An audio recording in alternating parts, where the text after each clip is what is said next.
T V പ്രസാദിലേക്ക് കൂടി വന്നാൽ, T V Prasad, CPIM ഈ ഒരു ആത്മകഥാ വിവാദം അത് തങ്ങൾക്ക് അനുകൂലമായ ഒരു ഘടകമാക്കി മാറ്റുന്നതിനുള്ള നീക്കങ്ങൾ ഒരു ഭാഗത്ത് നടത്തുന്നുണ്ട്. പക്ഷേ തെരഞ്ഞെടുപ്പിന് ശേഷം 23-ന് ശേഷം വോട്ട് എണ്ണിക്കഴിഞ്ഞതിന് ശേഷമുള്ള നീക്കങ്ങൾ ഇതേ രീതിയിലാകുമെന്ന് കരുതുക വയ്യല്ലോ അല്ലേ? സുജിയ, പുറത്തു വന്ന ഘടകങ്ങൾ അനുകൂലമാക്കാനുള്ള ശ്രമം നടത്തിയാലും ആവില്ല എന്ന് എനിക്കും സുജിയും ഉൾപ്പെടെ എല്ലാവർക്കും അറിയാം. ഒരുപക്ഷെ അനുകൂലമാക്കാനല്ല ശ്രമിക്കുന്നത് സുജിയ, ഉണ്ടായ ഡാമേജിൽ നിന്ന് എങ്ങനെ കരകയറാൻ കഴിയും എന്നതിന്റെ ശ്രമമാണ് CPIM സംസ്ഥാന നേതൃത്വം നടത്തുന്നത് എന്നുള്ളതാണ്. ഇത് EP ജയരാജനുമായി ബന്ധപ്പെട്ട കാര്യങ്ങൾ നോക്കുമ്പോൾ കുറച്ച് പിറകിലോട്ട് പോകണം എന്നുള്ളതാണ്. അതായത് EP ജയരാജൻ കഴിഞ്ഞ കുറച്ച് കാലങ്ങളായി സംസ്ഥാന നേതൃത്വവുമായി വലിയ അകൽച്ചയിലാണ് എന്ന കാര്യം പാർട്ടിയുടെ കാര്യങ്ങൾ പരിശോധിക്കുന്ന ഏതൊരാൾക്കും അറിയാൻ കഴിയും. അതായത് സുജിയ, നേരത്തെ താരതമ്യേന ജൂനിയറായ CPIMന്റെ സംസ്ഥാന സെക്രട്ടറിയായി MV ഗോവിന്ദൻ വരുമ്പോൾ തന്നെ പാർട്ടിയുടെ സംസ്ഥാന നേതൃത്വവുമായി ഒരു അകൽച്ച EP ജയരാജൻ ഉണ്ടായിരുന്നു എന്ന കാര്യം വ്യക്തമാണ്. പിന്നീട് പ്രകാശ് ജാവ്ദേക്കറുമായുള്ള കൂടിക്കാഴ്ച വിവാദം, ആ കൂടിക്കാഴ്ച നടത്തിയിട്ടുണ്ട് എന്ന് കഴിഞ്ഞ പാർലമെന്റ് തെരഞ്ഞെടുപ്പ് ദിവസം തന്നെ പുറത്തു പറഞ്ഞത് വലിയ പ്രശ്നമാണ് പാർട്ടി നേതാക്കളിൽ ഉണ്ടാക്കിയത്. ഇങ്ങനെ പോകാൻ പാടില്ല, ശക്തമായ നടപടി സ്വീകരിക്കണം എന്നൊക്കെയുള്ള വാദങ്ങൾ പാർട്ടിക്കകത്ത് വളരെ ശക്തമായി ഉണ്ടായിരുന്നു, പ്രത്യേകിച്ച് EP ജയരാജനെ എതിർക്കുന്ന പാർട്ടി നേതാക്കളുടെ ഭാഗത്ത് നിന്ന്. പക്ഷെ അന്നൊന്നും നടപടി എടുക്കാതെ പോയി. ഏറ്റവും അവസാനം കഴിഞ്ഞ 2 മാസം മുമ്പാണ് EP ജയരാജനെ മുന്നണി സ്ഥാനത്ത് നിന്ന് മാറ്റുന്നത്, ഇടതുപക്ഷ ജനാധിപത്യ മുന്നണിയുടെ കൺവീനർ സ്ഥാനത്ത് നിന്ന് മാറ്റുന്നത്. ആ മാറ്റിയതിൽ വലിയ പ്രതിഷേധമാണ് EP ജയരാജനുള്ളത്. അത് പ്രകടമായി EP ജയരാജൻ സംഘടനാ തലത്തിൽ പ്രകടിപ്പിക്കുകയും ചെയ്യുന്നുണ്ട്. അതായത് ആ മാറ്റിയതിനു ശേഷം ഇങ്ങോട്ടേക്കുള്ള ഒരൊറ്റ സെക്രട്ടേറിയറ്റ് യോഗങ്ങളിലും EP ജയരാജൻ പങ്കെടുത്തില്ല. CPIMന്റെ കേന്ദ്ര കമ്മിറ്റി അംഗം എന്ന നിലയിൽ സംസ്ഥാനത്തെ സെക്രട്ടേറിയറ്റ് യോഗത്തിലെല്ലാം പങ്കെടുക്കാനുള്ള ബാധ്യത EP ജയരാജൻ ഉണ്ടെങ്കിൽ പോലും EP ജയരാജൻ അതിൽ പങ്കെടുക്കുന്നില്ല.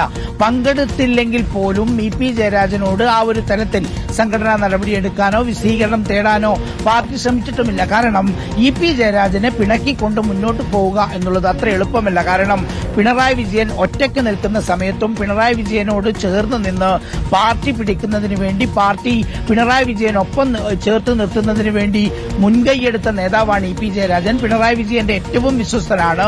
പല ജില്ലകളിലും സംഘടനാ പ്രശ്നമുണ്ടായപ്പോൾ തൃശൂർ അടക്കമുള്ള ജില്ലയിൽ ജില്ലാ സെക്രട്ടറിയായി പ്രവർത്തിച്ച് ആ ജില്ലയിലെ ബലാബലങ്ങളിൽ VSനെ പാടെ വെട്ടിനിരത്തിക്കൊണ്ട് എല്ലാവരെയും പിണറായി പക്ഷത്തേക്ക് അടുപ്പിച്ചത് മുതൽ ഓരോ കാര്യങ്ങളിലും പിണറായി വിജയന്റെ റൈറ്റ് ഹാൻഡായി നിന്ന നേതാവാണ് EP ജയരാജൻ. അതുകൊണ്ട് EP ജയരാജനെ അങ്ങനെ തള്ളി മുന്നോട്ട് കൊണ്ടുപോവുക എളുപ്പമല്ല. പക്ഷേ നിലവിലെ സാഹചര്യത്തിൽ പാർട്ടിയുടെ സംസ്ഥാന നേതൃത്വത്തോടും പ്രത്യേകിച്ച് സംസ്ഥാന സെക്രട്ടറി MV ഗോവിന്ദനോടുമുള്ള ഒരു എതിർപ്പ് അത് EP ജയരാജൻ ഉണ്ട് എന്ന കാര്യം വസ്തുതയാണ്.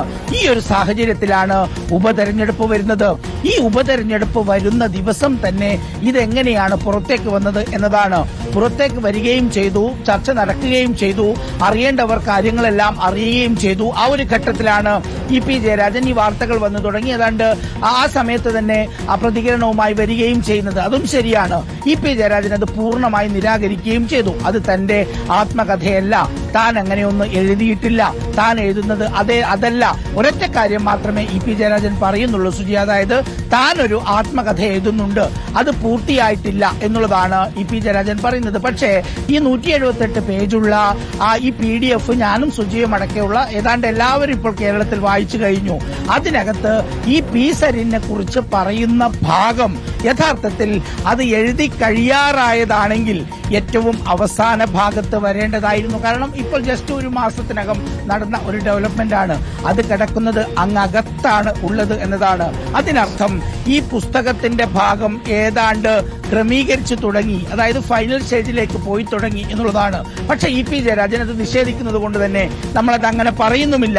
പക്ഷേ EP ജയരാജൻ പറയുന്നു അത് ടൈപ്പ് ചെയ്ത് കാര്യങ്ങൾ റെഡിയാക്കാൻ വേണ്ടി ഒരാളെ ഏൽപ്പിച്ചിട്ടുണ്ട്. ആ ഒരാൾ ഒരു മാധ്യമപ്രവർത്തകനാണെന്ന് പറയുന്നു. അദ്ദേഹം ദേശാഭിമാനിയുടെ കണ്ണൂർ ബ്യൂറോ ചീഫ് രഘുനാഥാണ്. അങ്ങനെയെങ്കിൽ ഒരുപക്ഷെ ഇത് രഘുനാഥിന്റെ കയ്യിൽ നിന്ന് പോയതാണോ? അതല്ലെങ്കിൽ ഇത് തലേ ദിവസം, അതായത് ഉപതെരഞ്ഞെടുപ്പിന്റെ തലേ ദിവസം DC ബുക്സ് അവരുടെ സാമൂഹിക മാധ്യമങ്ങളിലൂടെ പുറത്തുവിടാനുള്ള കാരണം എന്താണ്? വളരെ പെട്ടെന്ന്, അതായത് ഉപതെരഞ്ഞെടുപ്പിന്റെ തൊട്ട് തലേ ദിവസം രാത്രി 8 മണിയോടുകൂടിയാണല്ലോ സുജിയ ഇവർ ഫേസ്ബുക്കിലും ഇൻസ്റ്റഗ്രാമിലും പോസ്റ്റ് ചെയ്യുന്നത്.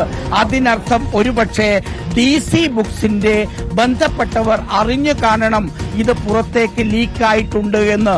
അങ്ങനെയെങ്കിൽ അത് DC ആ രീതിയിൽ തന്നെ നമ്മൾ പ്രസിദ്ധീകരിക്കാൻ വെച്ചതാണ് എന്ന രീതിയിൽ തന്നെ പുറത്തേക്ക് വിടണം എന്ന ഒരു ഉദ്ദേശം ഉണ്ടായിരുന്നു എന്നുള്ളത് അതിന് മറുപടി പറയേണ്ടത് DC ആണ്. DC ഇതുവരെയും ഒരു വിശദീകരണവുമായി വന്നില്ല എന്നുള്ളതും ശ്രദ്ധേയമാണ്.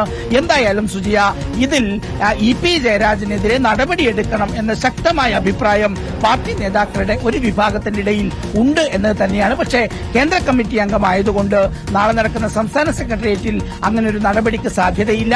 ഒരു പക്ഷേ ഇനിയിപ്പോൾ കേന്ദ്ര കമ്മിറ്റി ഏതെങ്കിലും രീതിയിലുള്ള നടപടി സ്വീകരിക്കുമോ എന്നുള്ളതാണ്. പക്ഷേ പ്രത്യേകിച്ച് ഇത് പാർട്ടി സമ്മേളനം നടക്കുന്ന ഘട്ടമായതുകൊണ്ട് തന്നെ നടപടിയെടുക്കുന്നതിലും പരിമിതിയുണ്ട്. എന്തായാലും പാർട്ടി നേതൃത്വം പൂർണ്ണമായി EP ജയരാജൻ പറയുന്നത് വിശ്വസിച്ചിട്ടില്ല.